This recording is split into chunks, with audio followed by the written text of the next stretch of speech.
bad plan is better than no plan, because at least with a bad plan, you know which direction you're going in.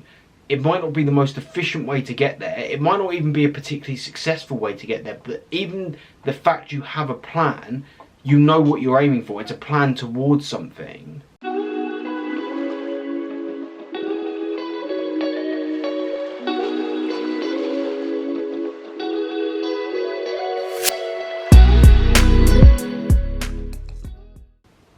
Hi guys, how are we? For those of you new here, I'm a psychology student trained to be a therapist, so on this channel we talk about positivity, mindset, well-being, mental health and all things like that. So if that sounds of interest, stick around. Setting goals is a huge part of growth.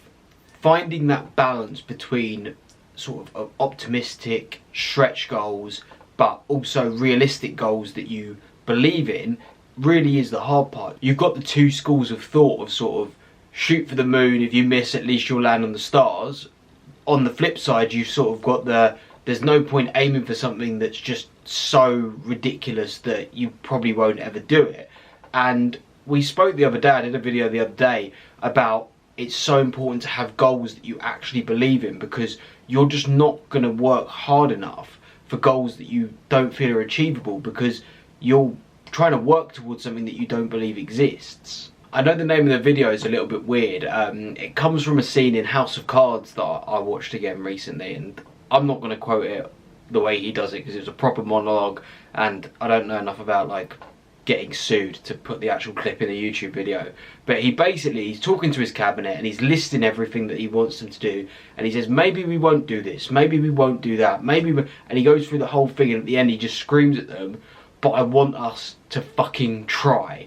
And the point he was trying to make is, yeah, these are goals, these are targets that we are going for, and yes, they are ambitious, but what are we going to do? Just not even try and do it? And he was sort of implying that, like, even if we don't get there, even if we're heading in that direction, we're still achieving things. And it's a wicked speech. It was completely like the motivation for this video, but I think you've probably maybe done it yourself or met other people as well, where they sort of look at something and decide it's too hard and they don't even try, and you just want to scream at them, like, at least try, maybe you won't do it, but at least try, because you'll then get a little bit closer if nothing else. Obviously this school of thought is very much in the shoot for the moon, land on the stars sort of thing, and I have to admit I think that probably is the camp I fall into just about. Again, I'm very much in the camp of there is no point having goals that are just insane that you aren't going to believe you get there. You can have goals where it's like, if I absolutely blow up or whatever, I might end up hitting those goals, like, and that would be a bonus. But in terms of having tangible targets, I sort of gave the example with my YouTube channel. If I said by Christmas 2024 I want to have 50k subs and an email newsletter being reached by this number of people, that's not a ridiculous target. It's a stretch goal, like that wouldn't be easy for me to hit, but it's not insane. If I said by Christmas 2024 I want to have 10 million subscribers and be one of the biggest YouTubers there is, to do that in a year, it's not impossible, of course it's not, but do I actually truly believe that's going to happen? No, not really. But at the same time, even if I did set myself that goal, it's still going in the right direction. So I want to sort of talk about that a little bit. I think of that House of Cards speech as more the idea of regret, more the idea of, like we said, you might not get there, but you didn't even try. A bad plan is better than no plan, because at least with a bad plan, you know which direction you're going in. It might not be the most efficient way to get there. It might not even be a particularly successful way to get there. But even the fact you have a plan, you know what you're aiming for. It's a plan towards something. I think you see this a lot with people in the gym. Like, if you're a gym goer, I know I was certainly like this. I wasted years. It is amazing if you get up at 6 AM every day and drag yourself to the gym for an hour no matter what. However, if you are going into the gym with no plan whatsoever and you're literally just walking around and just using whatever machine is free, you are going to see absolutely, and you can tell, you look at people in the gym and you might, if you're someone who goes a lot, you'll go there and you'll see people and you're like, every time I'm here, you're here. So you go at least as much as I do, and then nowhere near even close to being in shape. And that may be a diet thing, but likely if you look at them, they're walking around and they almost look confused. They don't know what to do. Where having a plan in that situation, even if it isn't a great plan, even if it's a bad plan and it's completely inefficient or whatever, but you know, at least know, okay, on Mondays I do back, on Tuesdays I do chest, and you have something, or you even just have like a few exercises. Having that structure, at least you know what you're doing. With so many areas, especially things like fitness and health and everything like that, the direction of travel is so much more important than the speed you're going there. Like, I sort of like to think of it as if you were driving somewhere. If you were driving somewhere really, really, really slowly, that would be a bit frustrating. But at least you know you're going to get there.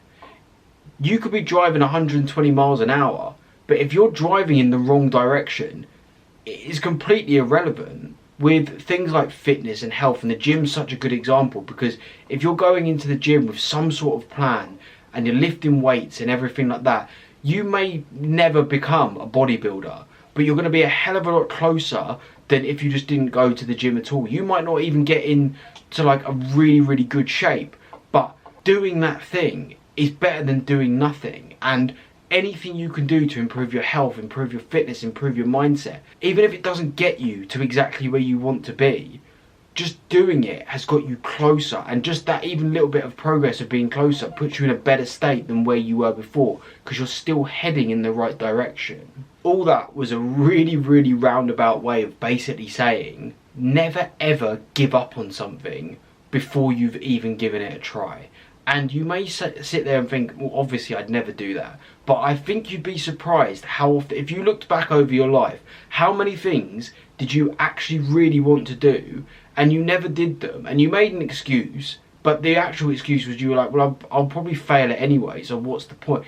Like, if you're watching this and you maybe wanted to be a professional footballer or wanted to do something like that, or you wanted to go to like a top university, why did you actually not, what was it that actually stopped you? Now, if you did everything you could do and you just didn't make it, you can have no regrets.